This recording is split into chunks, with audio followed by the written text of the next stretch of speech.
Olá, tudo bem? Bem-vindo ao nosso tradicional Café com Ações. Saúde a todos. Os cafés especiais são cada vez mais demandados no mercado exterior. Estamos falando aí dos cafés arábicas. Vale a pena você conhecer esses grãos especiais de café. Não são esses que a gente encontra nos supermercados, mas o café especial ele possui uma qualidade superior reconhecida internacionalmente, rivalizando com os principais cafés do mundo, como é o caso dos cafés colombianos. Você encontra bons cafés sendo produzidos em São Paulo, sul de Minas, algumas regiões do Paraná, Espírito Santo e na Bahia. Então vale a pena você pesquisar, procurar os cafés arábicas, porque eu tenho certeza que vocês vão apreciar e descobrir um mundo novo, porque é uma bebida maravilhosa o café e com muita complexidade, com muitas nuances, com muitas variedades, sabores, aromas. Vale a pena se aventurar por esse universo, porque vocês vão certamente apreciar cada vez mais, se tornar um apaixonado pelos cafés. Bom, nosso Café com Ações, a gente faz um giro de notícias, né, diário, procurando mostrar as coisas que chamaram a nossa atenção com relação à economia e bolsa de valores, separando o joio do trigo, o que é importante do que não é. Isso é fundamental para você se afastar do ruído, do excesso de informação que é lançada na internet, nas mídias. Você precisa ser seletivo e é isso que a gente procura mostrar aqui. Bom, o que nos chamou a atenção nesses últimos dias? Em primeiro lugar, uma notícia que saiu no site Neofeed. Em busca de novas conexões, Telefônica Vivo planeja pacote de serviços financeiros. Temos falado sobre isso, que as empresas de telecom estão desenvolvendo um braço financeiro para operar nesse mercado como se fosse um banco, né? Então, além do foco em segmentos como os serviços de fibra, a Vivo está investindo em um portfólio de ofertas digitais que inclui desde uma plataforma de contratação de crédito até um marketplace e que pode evoluir para um escopo mais amplo de serviços financeiros, entre eles uma carteira digital. Durante muitos anos, as operadoras de telecomunicações cultivaram o receio de ficarem restritas à simples conexão entre os usuários e os serviços digitais, como Netflix e afins, sem que tivesse acesso às receitas adicionais nesse novo cenário. Esse possível papel de coadjuvante tinha inclusive um termo no mercado, dump pipes, ou na tradução, tubos burros. As teles não mediram esforços nos últimos anos para evitar que esse script fosse encenado. Uma das protagonistas desse processo, a Telefônica Vivo, tem construído novas ofertas que complementam e reforçam o seu negócio principal. Vamos seguir combinando dados e um portfólio completo de serviços digitais, disse o CEO da Telefônica Vivo, Christian Gebara, em conferência com os analistas no dia 24 de fevereiro. Temos a crença de que podemos levar essas ofertas e usar a capilaridade, as capacidades de Big Data. É a força da nossa marca. Fruto de um projeto piloto realizado entre agosto de 2019 e abril de 2020 e lançado em outubro do ano passado, uma das iniciativas da Vivo é o Vivo Money, serviço 100% digital de contratação de empréstimos, na faixa de 1 a 30 mil reais. As taxas de juros partem de 1,99% ao mês e os prazos variam de 6 a 24 meses. Segundo a operadora, desde o seu lançamento, a plataforma cresceu 2,5 vezes o número de contratos e em 2,4 vezes a originação de crédito. Nós começamos com clientes segmentados de planos pós e híbridos e estamos sendo cautelosos nesse momento. Não fizemos uma campanha maciça, mas estamos aprendendo e abrindo aos poucos a oferta à medida que trazemos mais parceiros. Apesar dos passos cuidadosos, a Vivo projetou um portfólio mais amplo no segmento. Vamos falar mais de serviços financeiros no futuro. Esse é só um pedaço da nossa estratégia, acrescentando que enxerga oportunidades em áreas como carteiras digitais, partindo do processo como as recargas dos clientes. Outro projeto é a loja Vivo Marketplace, lançada no fim de julho, que combina ofertas próprias de serviços da empresa com produtos de parceiros, como a Samsung, Electrolux, LG, em categorias como smartphones, TV e áudio, eletrodomésticos, dispositivos para casas conectadas. Apesar de não revelar cifras, a Telefônica Vivo informou que o canal cresceu 6,7 vezes desde o lançamento. Estamos trabalhando em diversas outras frentes de serviços digitais e em muitos setores, entre eles saúde e educação. A partir desses projetos, a empresa destacou os avanços e as metas para um de seus principais focos, que é a expansão de fibras, de serviços de fibra, né? O FTTH. Nesse plano, a Telefônica anunciou que tem negociações com grandes investidores, né? E aquela empresa de fibra da Telefônica que já tem parceiro definido, conforme a gente anunciou na semana passada, né?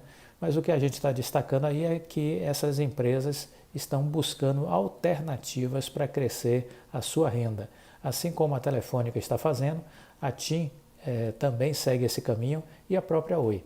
Então, são informações que nos dão uma dimensão de outros negócios que são novos e que ainda não são devidamente monetizados quanto ao seu potencial de geração de receita e de lucratividade. Muito bem. Além disso, foi notícia que a gente precisa destacar aquela postergação, né, do anúncio da conclusão da negociação entre a Oi e o BTG, no caso da Infraco, né? A Oi, na sexta-feira passada, informou em nota que o acordo de exclusividade assinado com a Globinet, o Fundo de Investimento em Participações do BTG Economia Real e outros fundos geridos ou controlados pelo BTG para a negociação da Infraco foi prorrogado até o dia 5 de abril. Então, foi postergado esse anúncio aí de detalhamentos sobre a negociação. A Oi declarou que terá condições de garantir aos proponentes o direito de cobrir outras propostas recebidas no processo de desinvestimento da sua unidade de fibra, caso sejam satisfatoriamente finalizadas as negociações. A Oi quer vender até 51% da sua subsidiária, avaliada por pelo menos 20 bilhões, e a gente já sabe que a proposta do BTG foi acima do valor mínimo, não sabe em quanto, né? Mas a gente tem alguns indicativos que a Infraco vai estar aí sendo dimensionada provavelmente na faixa aí de 24 a 29 bilhões, conforme for a engenharia financeira que seja estruturada, né? Vamos aguardar, mas o fato é que se por um lado foi postergado a conclusão do relacionamento, e isso cria mais expectativa, né, de certa forma, mais volatilidade no papel da Oi, por outro lado, o indicativo que veio da empresa é que eles estão aprofundando as conversas, né? Então, as negociações.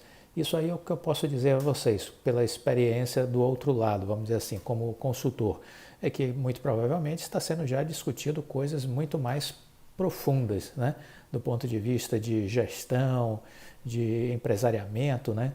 Aspectos jurídicos, né? De contratos, como é que seriam as cláusulas desses contratos, afinal, estamos falando aí em uma participação do BTG, muito provavelmente, na faixa aí de pelo menos 10 bilhões, 12 bilhões de reais.